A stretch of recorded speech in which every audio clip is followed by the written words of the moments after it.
Hotel out Disney? I've seen everyone from superfans to other YouTubers in the animation niche make this claim, but as a professional musical theater performer and songwriter, I couldn't disagree more. Happy Day in Hell has been hyped up as the prime example of getting the Disney formula right, even when Disney couldn't with Disney's Wish. But the song is riddled with huge problems, and it's missing the one thing that an I Want song and opening number combination needs in order to work. As we talk about the instrumentation, rhyme, meter, lyrics, and characterization, I'm gonna talk about what this song does well, because it does do a lot well. But I'm also going to talk about the one fatal flaw that this song committed that it could just not come back from. Good day, everyone. It is Calxiyn here, ready to nerd out on Calxiyn Cares Too Much about something that maybe only I care about, but I'm gonna make you care. But there is something I need to address when it comes to the unhinged part of this fandom and their relationship to Disney. Now, 99% of you are lovely, but every time I make a Hazbin Hotel video, some fans cannot handle it and absolutely blow a gasket. I've gotten hate comments, death threats, which if I were to show you them, YouTube would get me in trouble, but somehow they can post it under my video, and that's not a problem. People have posted my video on Twitter or to the subreddit, encouraging other Hazbin Hotel fans to brigade the video. It's all been very silly, but what's even sillier is that the main complaint seems to be that I use Disney songs for my educational comparisons, and this makes me a Disney elitist and a musical theater snob, and Hazbin Hotel's not supposed to be Disney. It's supposed to be dark and gritty and real and raw. You just don't get it. And this is going to be embarrassing enough for you in a couple years, so I'm not gonna add insult to injury on that. The Disney Renaissance especially is full of masterpieces, but I still don't think they're the absolute best of the best that musical theater has to offer.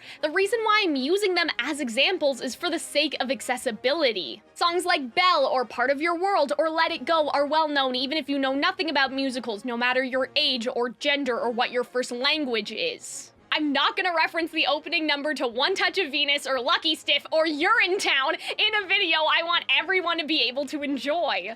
So I wanted to call out the hypocrisy here from the get-go, because when I use Disney songs as an example to showcase how Hazbin has done something very, very poorly in terms of songwriting technique, we're not trying to make this into a fluffy Disney movie, I'm saying purely from a technical perspective and using that as a comparison, people leave rancid comments and seem to think that it's unfair or unreasonable or I am being holier than thou or again, a musical theater elitist. But those same fans love to compare Hazbin to Disney's Wish and say that even Hazbin Hotel did Disney better than Disney did. So which is it? They can compare it to Disney's worst possible material as long as it's to praise Hazbin. But if I compare Hazbin to Disney's better material, somehow I've committed some sort of party foul? That's ridiculous. Hazbin Hotel presents itself as a genuine Broadway caliber animated musical. It has talents from Broadway. They talk about wanting to bring the show to Broadway. If the show puts itself in that league, and the fans claim that it is of that league in order to feel superior to other animated musical properties, they need to be prepared for that claim to be challenged by people like me. It would actually be more disrespectful of me if I said that Hazbin wasn't even worth a thorough analysis because it's just a parody or a very expensive shitpost. It's a real musical, and so I am going to be respectful and treat it as a real musical. And I promise, whether you love this song or hate this song, you will learn something. Starting with the instrumental, the gentle instruments in this opening section do a great job of characterizing Charlie. We immediately have a Disney princess vibe, starting out softly with the piano and with the strings slowly coming in.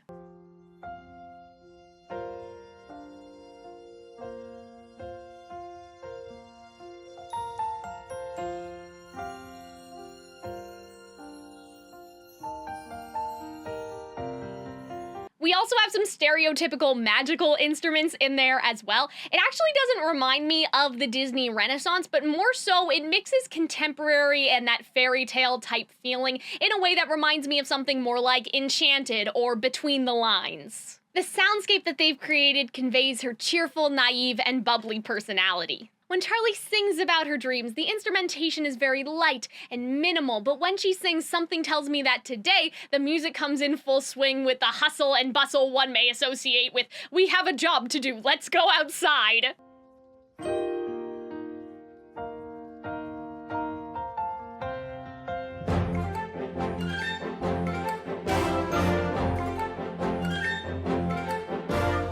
In terms of scanning our structure here, everything is very nice and neat in this opening section. Charlie's line right here does have one less syllable, but I don't mind the way that they handled this. They have Charlie take a breath here in order to even things out, and generally that is the preferred way to handle these sorts of things instead of just cramming all the syllables in the front like other Hazbin Hotel songs tend to do. Now, don't take this as gospel because this can be dependent on time signature, but usually in most cases, an even number like 8 is easier than 9 because we want a up-down sort of stress that is very consistent. You'll see this a lot in poetry, like, shall I compare thee to a summer's day? Like, you can sort of even feel it with your body, that up, down, up, down, up, down. So 9 can sometimes be a little bit uneven. But if they wanted it to be 9-9 instead of 9-8, I'm not sure why they didn't just do, I can do this, somehow I know it, there's just no way that I could blow it. I don't think that that would have sounded too off. We don't have too much alliteration here. I do like behind and then blow, but that's very minimal. What's really fantastic is happy and hell because of how contrasting and striking the words are. Not only because how they contrast in terms of meaning, but also in terms of sound. Happy floats and then hell sinks. In terms of the rhyme structure here, know it and blow it is correct because it's the type of rhyme where the word before the last word rhymes. If it was know it and work it, that would be a problem, but know it and blow it is fine because know and blow perfectly rhyme. Now, plans and chants don't really rhyme, but there's nothing that suggests later on that they're supposed to, and so I think it's okay. It's just a nice, fun internal sound of plan and then the chan of chance. It also makes this connected because it's her chance to present her plan to heaven. And then swell and hell rhyme nicely, and it also gives Charlie characterization in terms of her way of speaking, because swell is sort of,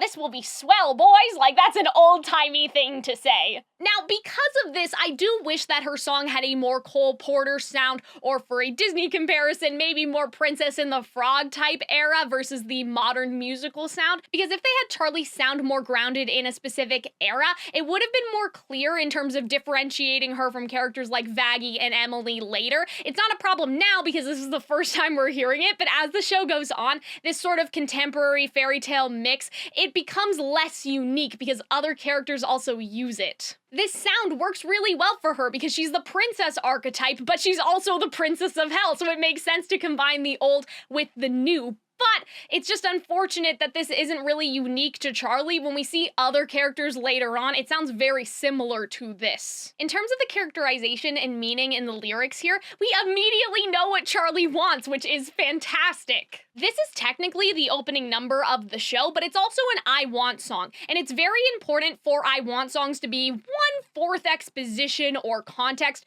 For example, Ariel in the grotto. She has all these things, but she wants more. We get the context, and then we get the payoff, and the rest of the song is about why they want the thing, how they feel now, how they would feel if they got the thing, why we should root for them, and what they're going to do about what they want. So we immediately understand that Charlie has a once-in-a-lifetime chance to make things better for her people. And we see that Charlie is very optimistic and naive, like somehow I know it. That's giving with enough persistence and hard work and the power of friendship, we will win type vibe. Consider how different this would be if the lyrics were, I can do this, but I don't know how yet, right? Like somehow I know it has hope and optimism, or I can only hope today is gonna be a happy day in hell. That's like a little bit hesitant, right? But something tells me is fate and destiny. There's also a nice little bit of foreshadowing here with Vaggie saying this could be bad because she knows how the angels are. She knows that Adam will not change his mind. Clearly, I think the opening is really, really strong, and we haven't run into the issues that I mentioned at the beginning of the video,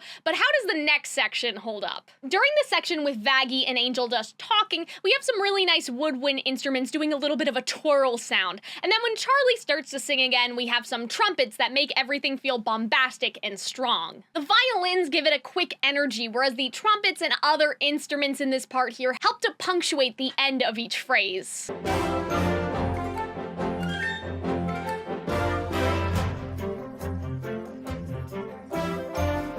Then we get more twirly stuff in a realm so appealing it beats anywhere. Then all the instruments join Charlie on the melody, and there are some more floaty sounds.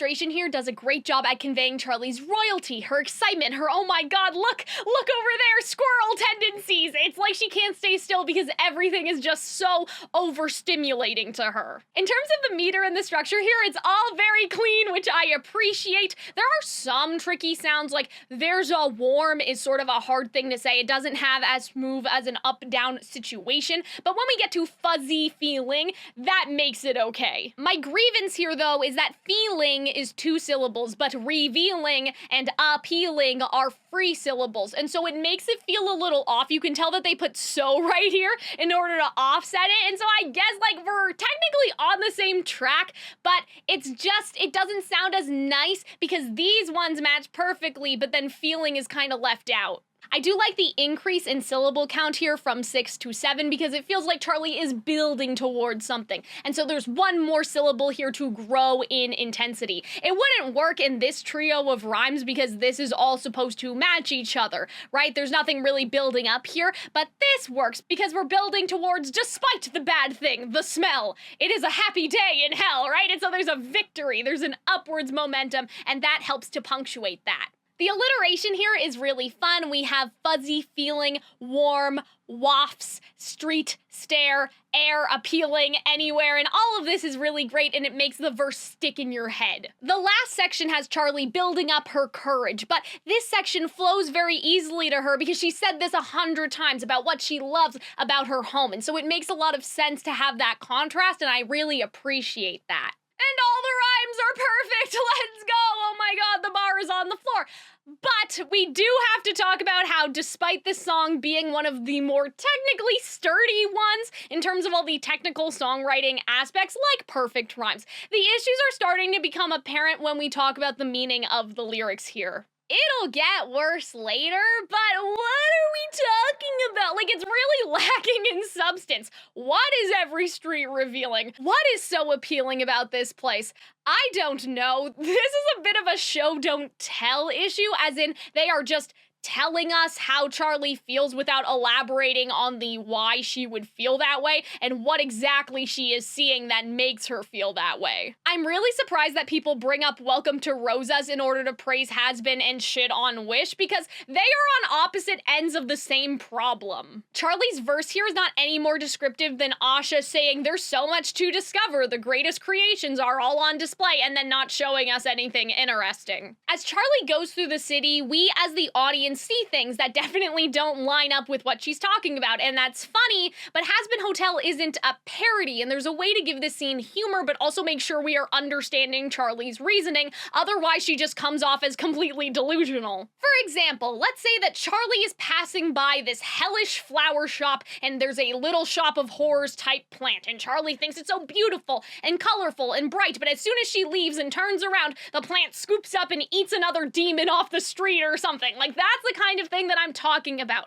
We need to create specificity about what Charlie loves and then contrast her opinion to the reality. But there's still a middle ground. Charlie can see that plant as beautiful, but then also we see it murder someone, right? And so that's where the humor comes in. People have also compared this song to Belle, which is a new and unique level of audacity, but think about it then. Belle sings There Goes the Baker with his tray. Like always, same old bread and rolls to sell, and every morning just the same since the morning that we came to this poor provincial town. Whenever Belle sings, whether it's positive or negative, we get a fact and then an opinion weaved in with that fact through using specific language. Belle doesn't just say, there goes the baker, it's that the baker has the exact same routine every day, and if that's not bad enough, he also sells the same bread every day. He never makes anything new or different or unique. Think about how in Frozen, Anna sings, for years I've roamed these empty halls. She doesn't just say, for years I've roamed the halls, or for years I've been alone, because that would be boring. We know that Anna feels lonely because the halls have been empty. No one is around. So utilizing those as comparisons, Welcome to Rosas to me feels like, for years I've roamed the halls, or there goes the baker, without elaborating, whereas Happy Day in Hell is, for years I've been alone. Every morning makes me bored, without elaborating. Charlie is telling us a lot about how she feels, but not the cause. You work this in by describing the thing, but also adding in language that invokes emotion. Neither is better than the other, they're just, again, opposite ends of the same issue. This is a big strike against the song because they don't understand that, yes, you have to invoke emotion, but you also need to be descriptive as well so the audience can understand the reasoning. However, this is not the fatal flaw that I talked about at the beginning of the video. We have to go onward in order to find it, so let's talk about the townspeople and how they become strike 2. The sinner section here is a complete and utter disappointment, and it starts with the instrumental. It's really unfortunate that despite having new characters, the instrumental does not change.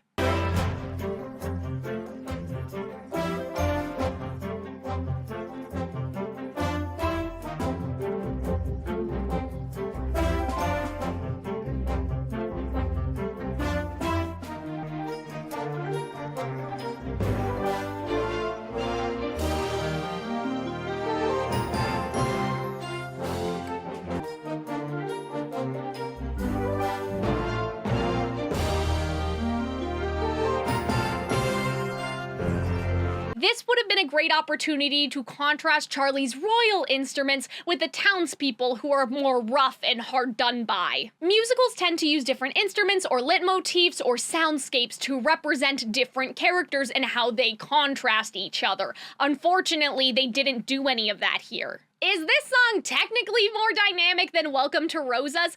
Yes, but they're both lacking that same musical reaction element that other shows have in order to characterize their cast. So when it comes to the structure here, we are reusing Charlie's verse. You can tell because there's a warm fuzzy feeling that wafts through the air is the same as there's an endless trash fire that's burning my soul. And it has the same syllable count and it also has the same internal rhymes. Because it's a copy, though, we still have that choking feeling that we sort of feel when Charlie is singing it, but I can at least respect that they made a choice and they stuck with it, as opposed to something like Welcome to Rosa's, where the verse is different every time. We don't have much alliteration here, but I guess we do have his, whole, burning, barbed, shove, soul, required, and roll, especially because required and roll are at least in the same phrase. That's really good.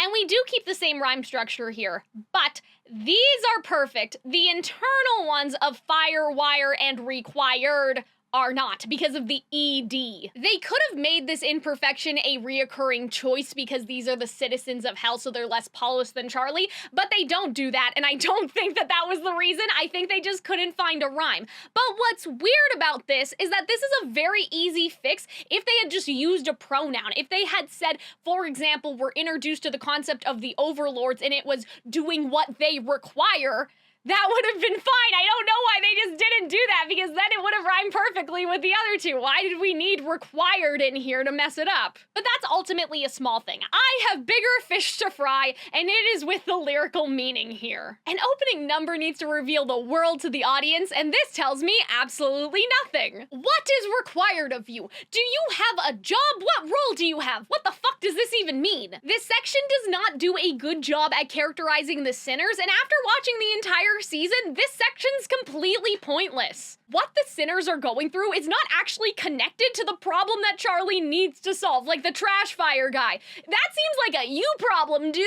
Like, did the Exorcist do that? I don't think that they did.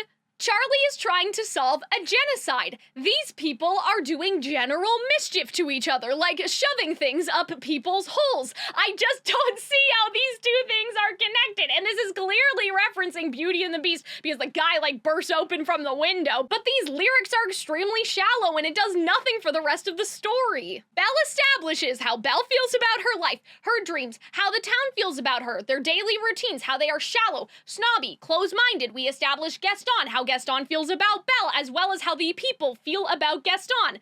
This is important for a lot of critical plot beats. They talk about how Belle is so pretty that it's a shame she can't just be normal, instead she's some weirdo, which ties into how they turn against her and her father, and also why they cheer on Gaston to marry Belle. The people in town like Gaston. They are hoping that if Gaston marries Belle, he will be able to tame her or make an honest woman out of her, that she will finally be normal and conform to their society. Because of this, the sequence where Gaston manipulates the townspeople against Belle and her father is believable. When Maurice starts raving about the beasts at the castle, it's easy for Gaston to convince everyone that he's crazy and he should be locked up in the asylum, because they already thought he was crazy. There's also a secret thing that Belle does that Happy Day in Hell does not do, which causes the fatal flaw that I teased at the beginning of the video. So put a pin in that, start thinking about it now. All of that to say, this townspeople section with the sinners is giving us absolutely nothing, and it actually undermines the point that Charlie is trying to make here. The general mischief does not endear us to the sinners, and the shitty day in hell that they are singing about is not caused by the Exorcist subplot. It seems to be caused by each other, or at least random chance. And this undermines Charlie's objective about stopping the Exorcist, because the Exorcists are not causing these problems. So what's the point? If hell is so shitty and full of terrible people that are harassing each other, what makes the Exorcist wrong? They may have been going strictly for shock value here, but Hazbin Hotel is not a parody. It's a comedy musical, and musicals value clarity and specificity in the storytelling above all else. So this is just bad lyricism. Here's another problem with songs like this, though. If you have multiple characters singing, they need to be united in their agreement or united in their disagreement. You can't have a duet with two different points. Let me explain. So in Barbie Princess and the Pauper, there's a song, I Am a Girl Like You, and Erica and Annalise agree that despite their differences, they are alike. They have the same dreams, they have the same work ethic, it's all very sweet. That's unison, but a duet can also be in disagreement. For example, Nothing Left to Lose from Tangled. Cassandra and Varian disagree with each other, but they are united by the central thesis of nothing left to lose and what that means. Varian is warning Cassandra that if she goes down this path, she will lose herself, she will regret it and push everyone away, and she'll never be able to come back from that. Cassandra will have nothing left to lose because she will be stripped of everything that matters and her very soul at the end. But Cassandra sings that she already has nothing left to lose because she's cut ties with Rapunzel and Flynn in the castle, and that's a good thing because everything else was holding her back, especially Rapunzel was holding her back from achieving her dreams and taking the spotlight. Conflict arises from disagreement about a unified idea, not two independent ideas that happen to be one is positive and one is negative. Happy Day in Hell and Shitty Day in Hell are not disagreement about the same idea. They are different reactions to two different inciting incidents. A stronger choice would have been that it is usually a happy day in hell. The people of hell usually enjoy their lives, but because of the Exorcist attacks, it is a shitty day today. This also would have been a good time to show us the entire cast, like have Charlie pass through Valentino's studio, or see Velvet's fashion show on TV, or pan to Carmilla and the overlords talking and seeing Charlie from up above in their tower.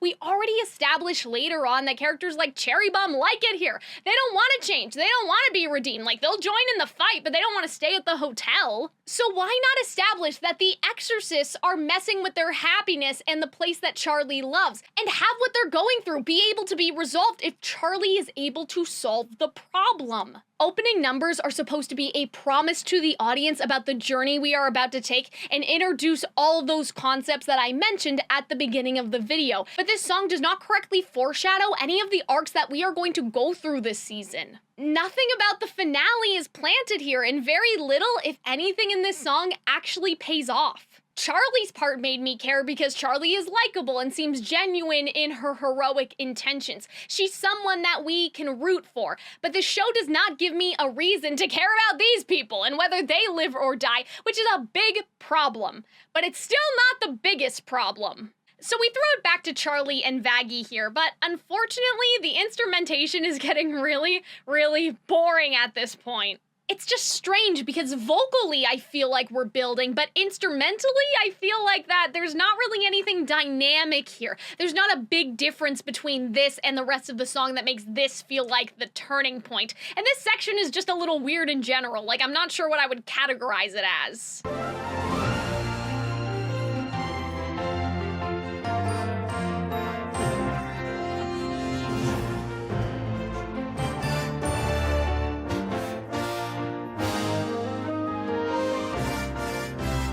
It's pretty, I guess, but this would have been a great opportunity to introduce a different instrument that represents Vaggie, because Vaggie is joining into the duet.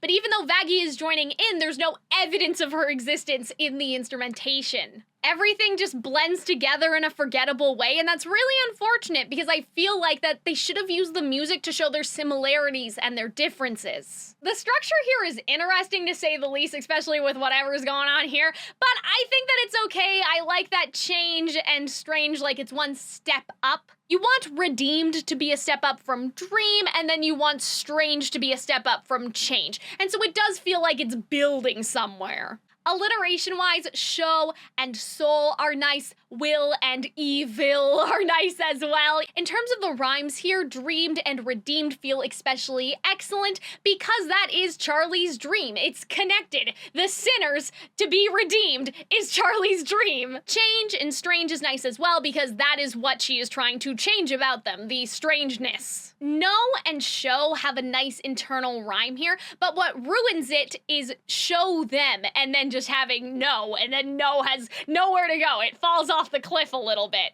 They could have done, if I can show them, Adam will know then, and then we could also have a little bit of an alliteration sort of thing. This would have been better if the rhyme was in the same place as where the note would be held. And my other grievance here with Vaggie, there's change and deranged, which is the same thing as required and fire from the other section. It doesn't rhyme perfectly, but I'll let it slide because there's really no easy way to fix this. Like, there's just not a lot of rhymes. With fire and required, we literally just changed the tense and that could have been fixed. There's no way to fix this in the same way, so...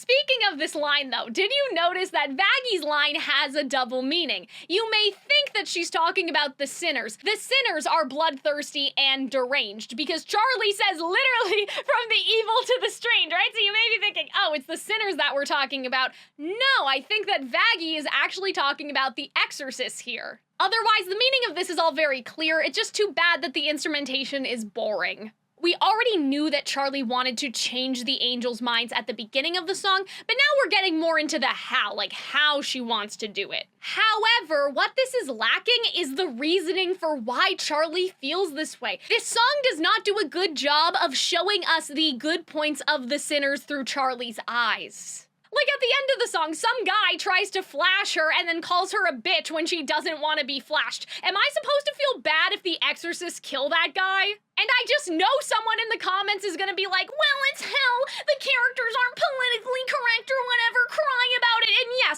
I know that, but this segment would have actually been funnier if we saw things that like were oddly sweet but also fucked up.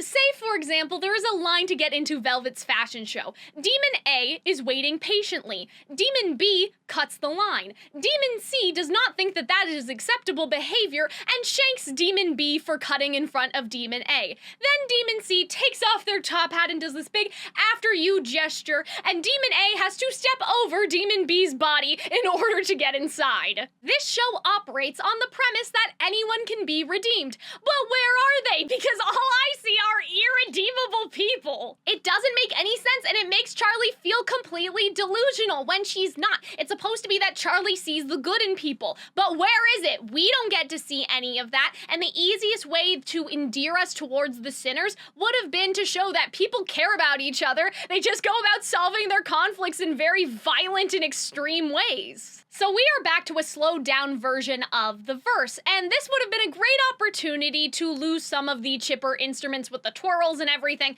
and make this a bit more somber. And it is a little somber, but it really is just a slowed down version of what we heard already.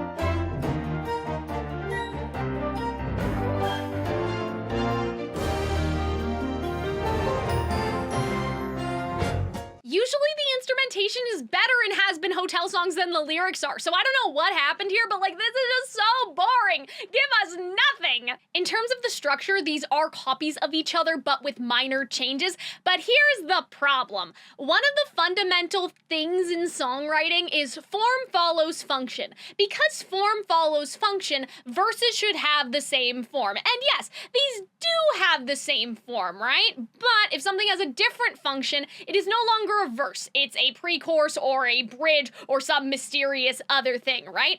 We're reusing the same form from earlier. This could have been an opportunity to give this part a more unique form compared to what we already heard, but instead this is a repetitive section that is just not as good as the first time we heard it. Like, this has an extra syllable, but that's not really the problem here. The problem is the rhyme structure and the internal rhyme situation that's going on. It doesn't have the same alliteration that made this part earlier sound so clean. Like, this part does not have a fuzzy feeling moment. And the rhyme structure is messier. Displaced rhymes with taste. But when we get back down here, we're just saying place again. It is just the place in displaced, and that makes it sound really jarring and weird. We're basically just rhyming place and placed together, and that's bad. Breaking the structure is okay if it has a powerful reason behind it, but the problem is place does not pack the same punch when we already heard it as part of another word. And then more and door rhyme, but stories is not good for that, right? It does not work because they're trying to do the store in stories, but then we're just falling off a cliff again.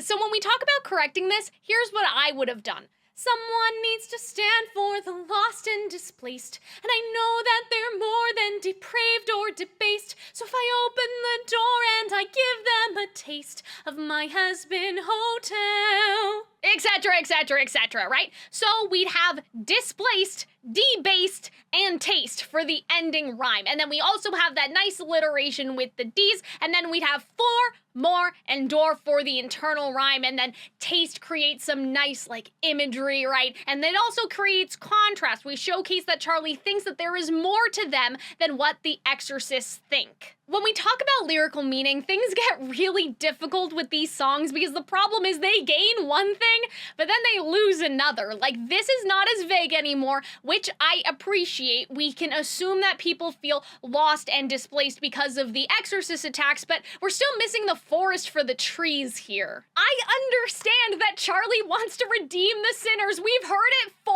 times already. It doesn't establish the nuances of why, though. There is no clarification here that Charlie's not coming at this from, my people are terrible degenerates who need to be fixed by me. It's to give them a second chance when their lives may have been cut short on Earth and get the exorcist to see that there's another way to solve the problem of overpopulation. Like, heaven's genocide is mentioned during the Jazzy part, which is an insane lyric, by the way. I'm not saying I don't like it, but it's an insane thing to say when this is the problem with Hazbin Hotel. Like, the exorcists are the conflict. The sinner's redemption should be a tool Charlie wants to use to resolve the conflict, but this song treats the sinners as if they are the conflict and that they are the problem. At the end of season 1, the tool that Charlie uses to resolve the conflict, at least for season 1, is just fucking up Adam and the Exorcist anyway, so what was the point of this? This would have been a great opportunity to sing about something else, anything else. Like, maybe she's singing about how hurt she is that her dad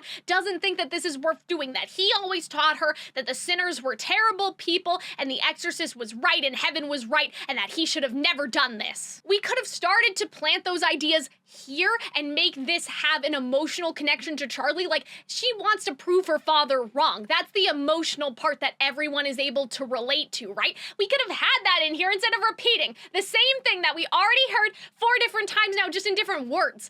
Give us the intimate and personal moment with Charlie where she remembers that her dad said that this is a meaningless effort and she wants to be like, no, Dad, I want to show you that you are wrong, because part of it is that Lucifer is in the depressive state that he's in because he thinks that heaven was right. So it's not just about saving this place, it's about saving her family. If you listen to this song in a vacuum, I guess the new piece of information here is that she will do it at the hotel, but we saw her come from the hotel. Like, I know that they should establish it within the music because musicals are mostly heard as opposed to seen. You need to make sure you are specific and descriptive, but this is the one time where I'm like, we did not need all of this in order to give this information. This probably could have been done earlier because we know this already. Give us nothing. I do like the jazzy section here, and this is very much in line with the changes I wanted the instrumentation to make before. It's just too bad that they waited until now to do it when they should have done it earlier.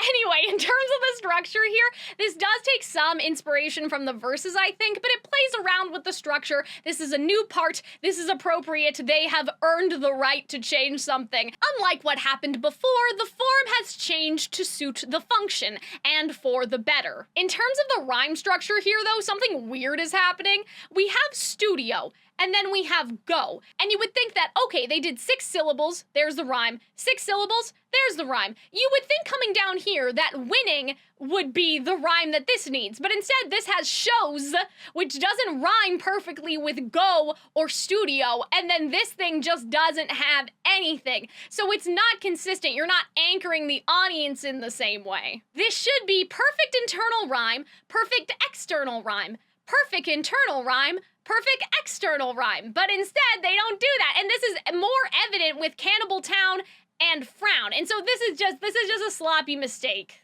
Why I in genocide technically no rhyme, but I think that genocide punctuates the point, and so going from less stress, like less stress of I, to more stress of genocide, it actually helps with the meaning of the lyrics here. But, like, the genocide mention is the only thing that actually matters here. Like, this section has the opposite problem of the other one. Like, the opposite sections talked about Charlie's feelings without being descriptive. But this section is Charlie just describing things and not why I should give a fuck. This section is still not showcasing why Charlie thinks that this place is worth fighting for. Except for maybe Cannibal Town people are always happy and pleasant. Like, oh, they don't wear a frown. They're always smiling. Like, that's nice, but why do I care about this? Do I care that the shows are award-winning? I also don't like this interruption. I don't like the brains in the eye interruption. Like, it's such a nothing thing that it's annoying. I get it's supposed to be like a little tee-hee, and Charlie's in such a good mood, nothing can bring her down, but this song gets interrupted twice. It happens here, and then it happens with the flasher guy. You can have one, you can't have two. And this is my beef, right? Because Hazbin fanatics, not you guys if you've gotten this far, I'm sure. You guys are great. But the crazy people that are in my mentions every time I post a video, they will say that Hazbin Hotel has revolutionized animated adult musical comedy or whatever. But like, these jokes are just YouTube parody levels of funny. It's not intelligent like how a musical comedy is intelligent. Literally, all these little pieces are very shallow, edgy joke lyrics that could have been used to be funny while actually telling us something and laying the foundation for the story. I feel like they just relied way too much on the idea that people would watch the pilot before watching the show, and I did watch the pilot. Some people think I make these videos without watching the show. I have a reaction channel where we reacted to the show. Like, there's video evidence of us watching the show, right? But I think that they let that sentiment influence what they wanted for this opening, but this needed to be treated like an opening number where no one has any idea what happened in that pilot episode, and unfortunately, because they didn't do that, this throws off the pacing of later episodes. Okay, so in terms of this ending, I gave up making a slide, like color coding the slide, because it's literally the same thing as before. So whatever rhymed before still rhymes, and whatever didn't rhyme before still doesn't rhyme. Like nothing has changed, right? And I hate that the song gets interrupted. I hate that we get interrupted again by the flashing parts guy. Like it's a terrible lyric. It's a terrible lazy lyric, but it's also annoying because we were also just interrupted by the brains getting in Charlie's eye. I love Fulfill My Destiny. Don't love this. People talk about Mimsy interrupting in the Alistair Lucifer thing, but like a lot of the songs have that trope, and half of the time it's not funny. It's just Mimsy is the time that really pissed people off, but you guys should be just as mad about this, because this is also not funny. They aren't approaching the comedic element of the sinners intelligently enough. Like, this is something that teenagers think is funny because it's like, oh, look, a pervert. That's so edgy and hilarious and un-PC. I am not amused by the song being interrupted again. I am not amused by it being in a worse way than before. And what's crazy about this is, what really bothers me, I think, is that for most of this song, Charlie's just ignored by other people, right? And sometimes she's even in this, like, music video void, right? Where no one is interacting with her, and that's what makes it more jarring. These people were set dressing until they had to make a joke. They don't have lives as people before that needs to happen, and that's really, really bad. If they wanted this to be funny, they should have used a similar gag that was in the most recent Hell of a Boss episode, where Blizz is just walking down the street and there's a whole fight behind him, and every time he turns around, something blocks the fight. Like, what they could have done is that Charlie's about to get interrupted by a weirdo, but she's blissfully unaware because she's in her little musical theater bubble and her void and whatever, and so she doesn't notice, but Vaggie goes full Secret Service on his ass. That would have been funny, and it would have actually showed that Vaggie is supposed to be Charlie's bodyguard. There are so many times throughout the season where I'm like, wait a minute, why is Charlie doing this by herself? Why is she walking in this shady area all alone? That seems dangerous. Too bad Vaggie's not here to protect her, even though she's supposed to protect her, right? And Vaggie is in this song, so why not actually have her do something and showcase that Vaggie, in a sense, is sort of shielding Charlie, and that's part of why Charlie's so naive and disconnected from the reality of how people actually are, because Charlie doesn't get to see this moment, right? Vaggie protects her and shields her and keeps her innocent. Musically, we have a nice build here, but I still feel like we're missing something to make these sections unique from each other. It's just not as dynamic as it should be. I can tell with bringing in the townspeople, they wanted to be Beauty and the Beast so bad, but this is not giving the same manic energy of the I need 6 eggs, that's too expensive. Like, it's just not. And then the ending visual of the sinners killing each other once again undermines the Exorcist plotline and Charlie's point, making this song feel like a total waste of time. I was always told in school that a song should only do one thing, and this is doing at least 3 or 4 things. It has 3 confusing thesis points, and that creates a lack of clarity. These 2 things can coexist. The Exorcist can be causing a genocide, and the people of hell can still be violent and shitty to each other. But this is not the time to juggle both of these ideas because they are incompatible with one another. Charlie is trying so hard to convince us of their humanity, and the show can't help itself and continues to depict them as monsters. When we see how Valentino treats Angel, for example, that's sinners being shitty to other sinners.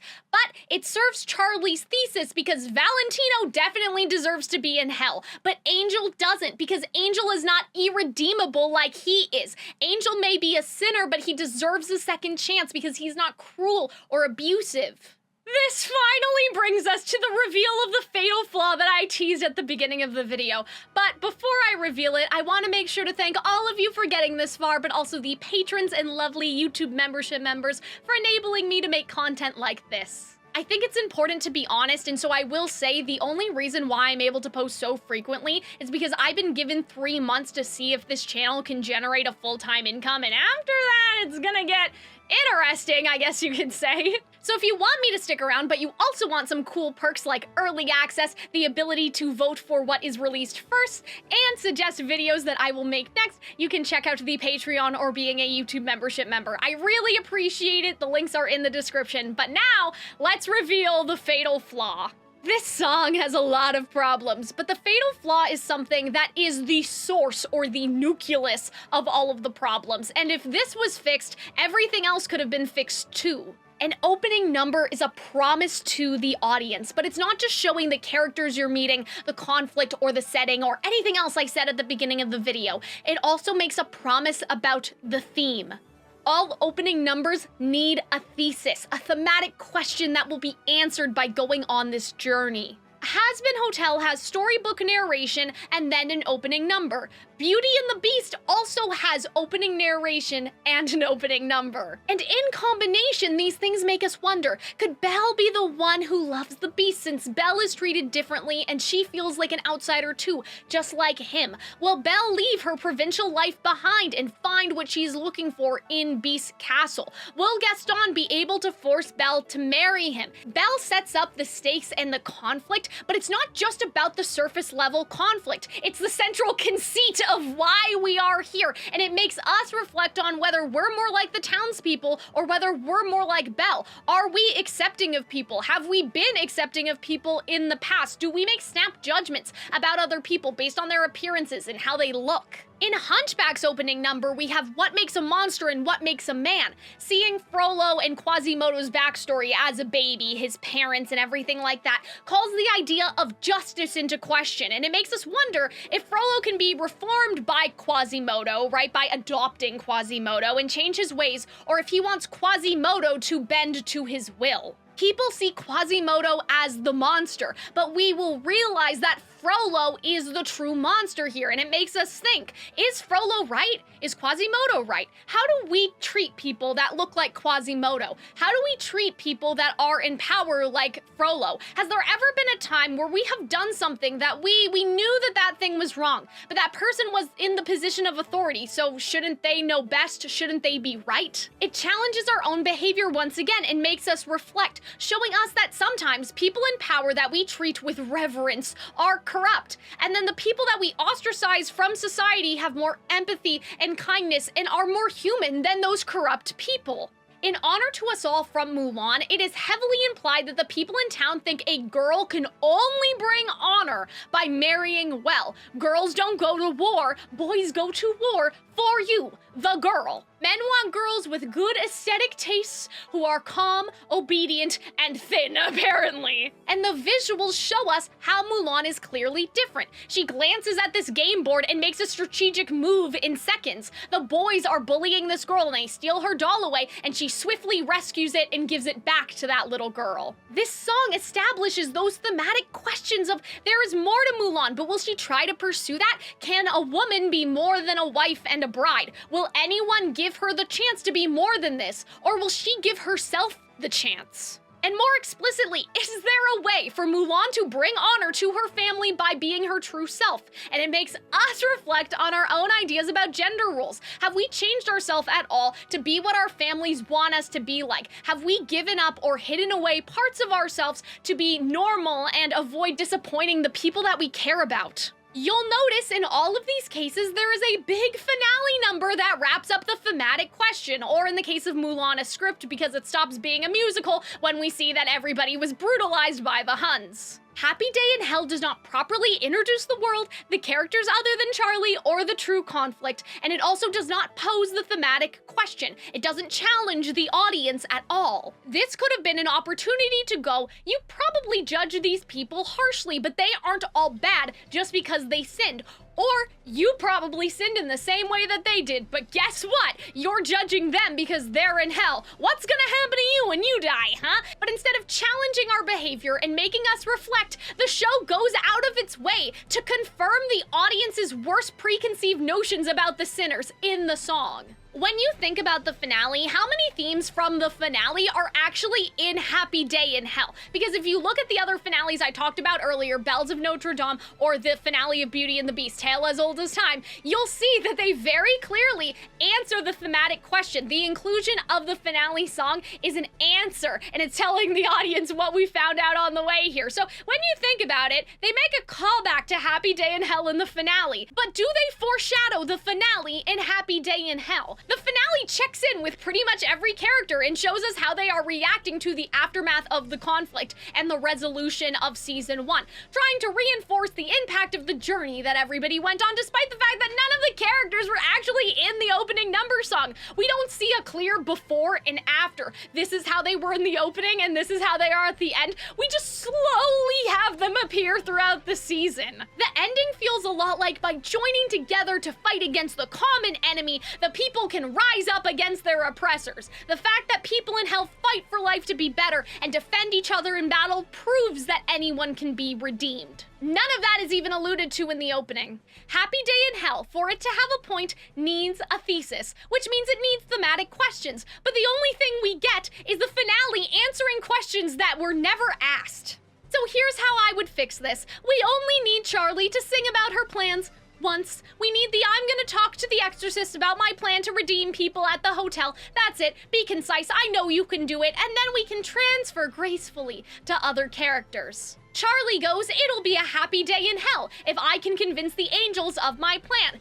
Cherry Bomb says, now that the exorcists have left us alone, it's a happy day in hell. Let's get back to partying. They can get back to sinning and fucking and whatever else they enjoy doing. They can have Angel Dust going to Valentino and singing, if I could only break this contract, then it would be a happy day in hell. That way we don't have to erase how things suck, but it can be framed as Charlie being the answer. Showing the other characters would be a tool that elevates Charlie's point instead of undermining it. Carmilla sings that as long as her daughters are safe, it's a happy day in hell, foreshadowing the fact that she killed the exorcist to protect them. We pan to the V's. As long as the V's are on top, it's a happy day in hell, and that foreshadows how Alistair will disrupt this. We can have characters that are bad, that don't want things to change, but their happiness comes from the fact that the exorcists have left them the fuck alone.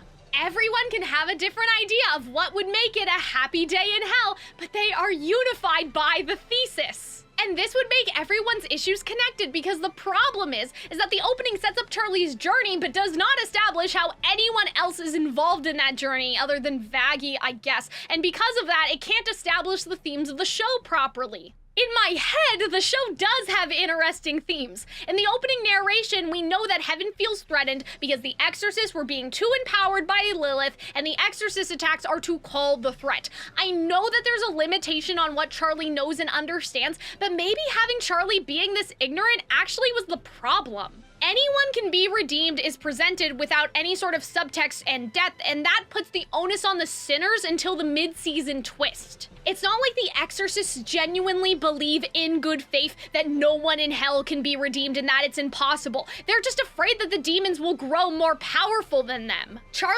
wants to convince Adam her hotel can rehabilitate people, but this causes a foundational issue because that's not Adam's beef, basically. Adam can never be convinced of this. It's not that he truly thinks it's impossible. It's that he thinks even if it is possible, it shouldn't be allowed. We were always taught in school not to make our characters too reliant on the behavior of an individual person. If you have Rapunzel's motivation to have her mother take her to see the floating lights, the story will end. It'll never, ever happen. Mother Gothel will never allow that. But if Rapunzel's motivation is just to see them by any means necessary, that's how you have a story. Charlie's motivation is too incompatible, it's too deeply rooted in the reaction of other characters and of heaven, and that's how her and Adam end up at this impasse. But it's not an impasse as in an interesting conflict. It's just like a roadblock. It's just a big wall getting in the way of the show and the interesting themes that this show does have.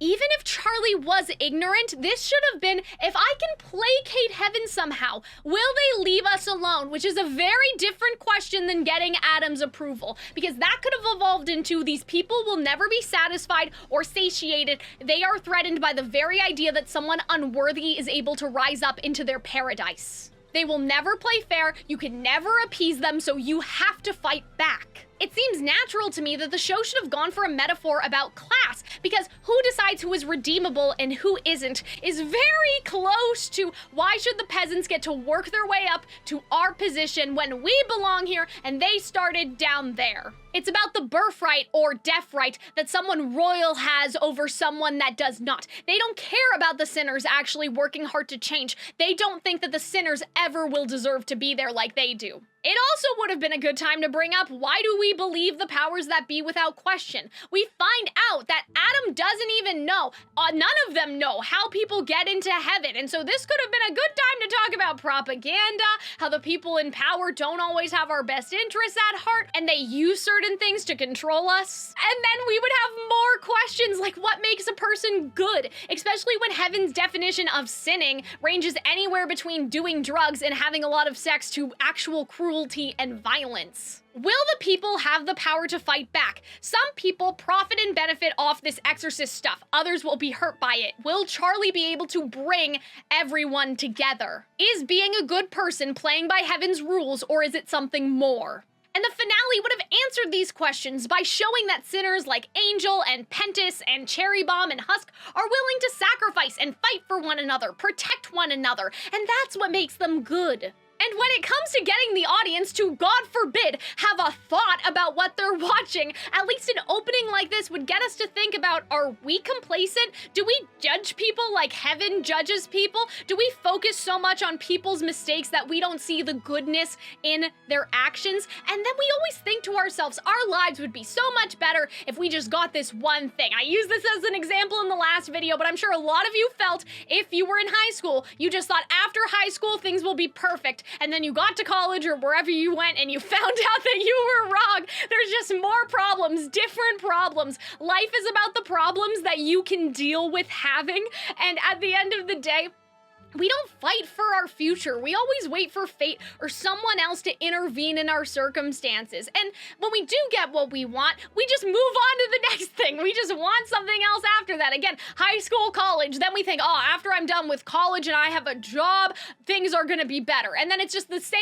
old bullshit, or just bullshit in a different box. Finding true happiness and living a life that you are proud of is something that can only be defined by you, not by people that know nothing about you. And we may judge other people's lives, but for all we know, that's the life that they are proud of having. What this song really suffers from is a lack of clarity, and it feels like the songwriters only got like each episode's information by itself. Like they didn't get to see the full scope of where the story would go. They only got everything in individual packages, and because of that, they didn't know what this season would end up becoming.